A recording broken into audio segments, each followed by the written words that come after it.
Halo, apa kabar pemirsa? Dari mana saja? Dari Hong Kong ya. Sama seperti video yang barusan kita perlihatkan kepada Anda untuk memanjakan mata, di mana sudah ada 6.845 kali yang sudah melihat betapa cantiknya kedua pulau yang ternyata bisa menghiasi Hong Kong. Saya kan kalau Hong Kong identik dengan city light, tapi ternyata mereka juga punya sebuah pulau yang tadi sudah Anda saksikan gambar cantiknya. Namun kita tidak akan berbicara mengenai Hong Kong. Kita akan kembali ke Indonesia, di mana hari ini 12 Agustus 2015 untuk pertama kalinya dilakukan reshuffle kabinet kerja, dan ini dia salah satu yang menjadi Google Trend hari ini, reshuffle kabinet.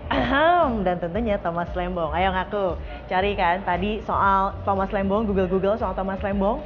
Selain memang outlooknya good looking, ternyata beliau juga sangat kompeten sehingga akhirnya dipilih oleh Presiden Joko Widodo.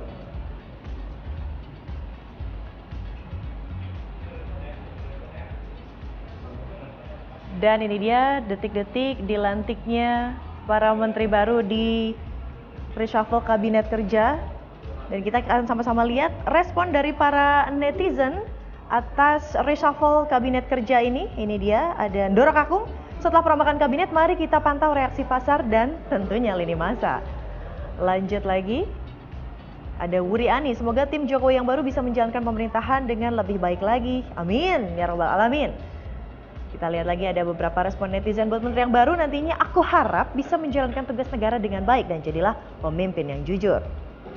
Lalu lanjut lagi, kalau sudah reshuffle kabinet harus semakin baik, percuma diganti kalau masih sama saja tanpa ada perubahan. Nah, justru reshuffle ini tentunya untuk mengubah kondisi, terutama kondisi ekonomi Indonesia yang kian terpuruk. Nah, perombakan kabinet kerja semoga mampu membawa Indonesia menjadi lebih baik.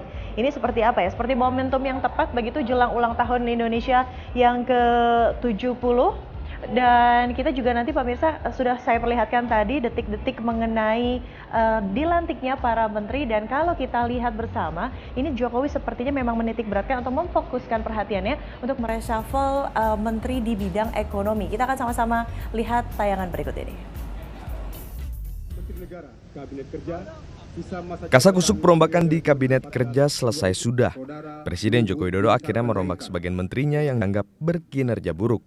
Dari 5 menteri dan 1 sekretaris kabinet yang dirombak, 2 diantaranya merupakan menteri di bidang ekonomi. Adalah Menteri Koordinator Ekonomi Darmin Nasution menggantikan Sofyan Jalil dan Menteri Perdagangan Thomas Lembong menggantikan Rahmat Gobel. Penggantian 2 menteri di bidang ekonomi seolah menjawab desakan publik atas buruknya kinerja sektor ekonomi.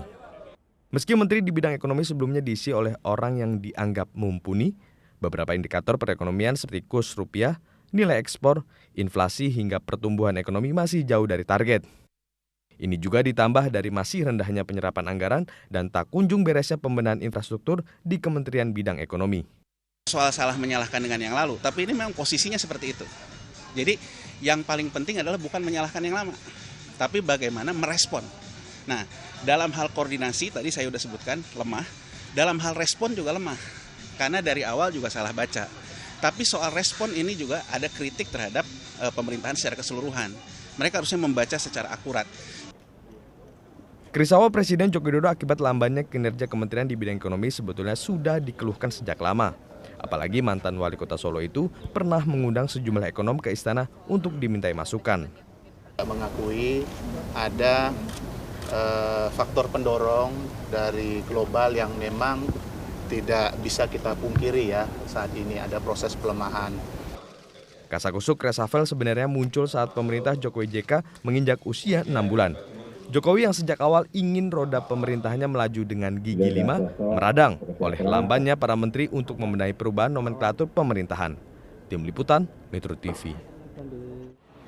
Dan pemirsa, kami juga akan mengajak Anda ini untuk melihat wawancara rekan kami Zelda Savitri dengan Bapak Presiden Republik Indonesia Joko Widodo mengenai sebetulnya apa yang membuat Pak Jokowi mereshuffle kabinet kerja untuk pertama kalinya. Kenapa saya bilang pertama kalinya? Karena tidak menutup kemungkinan akan ada reshuffle berikutnya. Dan berikut petikan wawancara Zelda Savitri dan juga Joko Widodo. Melemah, rupiah sekarang tembus di angka 13.000, tentu ada peran menteri-menteri teknis yang terkait secara langsung. Tapi Anda memilih untuk mengganti Menko dan tetap mempertahankan Menteri Keuangan, Menteri BUMN, Menteri Perindustrian. Mengapa, Pak? Ya begini, saya kira juga masyarakat tahu ya bahwa kondisi melemahnya pertumbuhan ekonomi tidak hanya terjadi di Indonesia. Masalah kurs juga tidak hanya terjadi di Indonesia, di semua negara.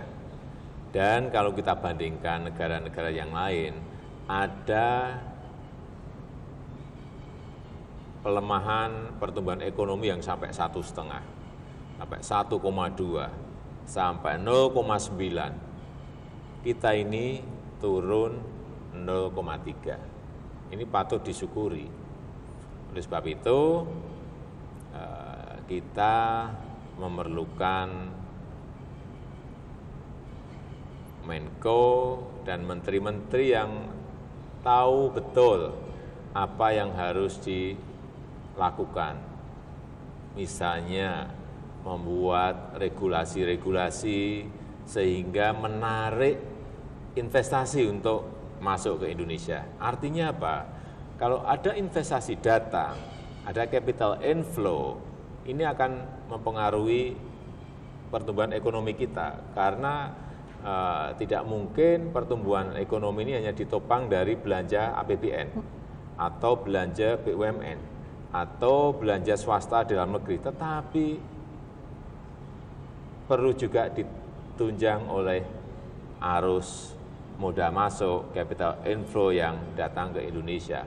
Oleh sebab itu, menteri-menteri yang ada harus tahu bagaimana menarik investasi itu, bagaimana mendatangkan arus modal itu, sehingga perputaran uang yang memberikan trigger pada pertumbuhan ekonomi ini akan semakin cepat. Nah, jadi memang kehidupan ekonomi atau pertumbuhan ekonomi menjadi concern atau perhatian tersendiri bagi Presiden Joko Widodo. Dan pemirsa, bagi Anda yang baru bergabung di Trending Topic Metro TV, berikut kami hadirkan kembali reshuffle Kabinet Kerja yang dilakukan Presiden Joko Widodo tadi siang. Ini dia, Menko Polhukam diganti dari Tejo Edy menjadi Luhut Binsar Panjaitan. Lalu menyusul ada Menko Perekonomian dari Sofyan Djalil digantikan oleh Pak Darmin Nasution. Kita lihat lagi ada 3 Menko. Menko Maritim asalnya Indro Yono Susilo digantikan oleh Pak Rizal Ramli. Lalu kemudian menyusul Menko Perdagangan Rahmat Gobel digantikan oleh Thomas Trikasih Lembong alias Thomas Lembong. Ini menjadi Google Trend kita di hari ini. Sekretaris Kabinet Andi Wijayanto yang terkenal dengan topinya digantikan dengan Pramono Anung. Dan yang terakhir ada Kepala Bappenas Andre Novchaniago digantikan oleh Sofyan Djalil. Dan berikut ini kita akan saksikan statement-statement dari para tokoh, respon mereka mengenai reshuffle Kabinet Kerja yang pertama kali. Ini ada Luhut Panjaitan yang mengatakan bahwa saya pikir beliau atau Presiden Joko Widodo ingin membangun kerjasama lebih bagus, lebih solid untuk menghadapi keadaan ekonomi yang memang membuat Indonesia terpuruk. Hingga dolar saja mencapai angka 13.000 sekian. Bapak Menko Kemaritiman yang baru, Rizal Ramli, mengatakan pemimpin tidak kreatif ketika menghadapi krisis dan akan menenggelamkan. Dan saya percaya kita bisa mengembalikan kondisi sekarang ini. Lalu juga Sofyan Djalil, Kepala Bappenas, mengatakan bahwa Pak Darmin masuk ke sini itu bagus sekali. Alhamdulillah, intinya saya nggak keberatan digeser. Menyusul kemudian akan ada statement dari Setia Novanto sebagai Ketua DPR. Saya yakin Pramono Anung akan memberi kontribusi besar dan ini akan jadi kekuatan baru karena Pramono tahu hubungan pemerintah dan juga DPR. Ada yang baru, ada juga yang keluar. Ini dia statement pamitan. Ini dari mantan Menko Kemaritiman Indro Yono Susilo. Dengan berakhirnya tugas sebagai Menko Kemaritiman, maka saya mohon pamit. Sekiranya ada hilaf, baik disengaja maupun tidak disengaja, mohon kiranya dibukakan pintu maaf sebesar-besarnya. Lalu ada juga farewell statement ini dari Pak Tejo Edy sehubungan dengan berakhirnya jabatan saya selaku Menko Polhukam. Saya mohon diri dan mohon maaf atas segala khilaf dan salah.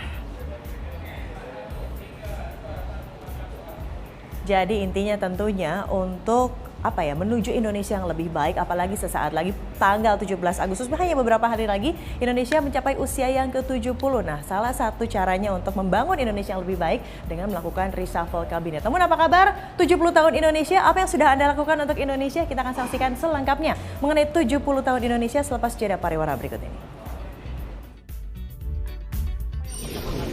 Pikiran kamu waktu dengar nama Indonesia? ketidakadilan, rasis, diskriminasi, konsumerisme, internetnya lemot, polusi, kotor, miskin, kacau. Tapi tahu nggak kalau Indonesia sebenarnya bukan cuma itu. Indonesia itu kaya.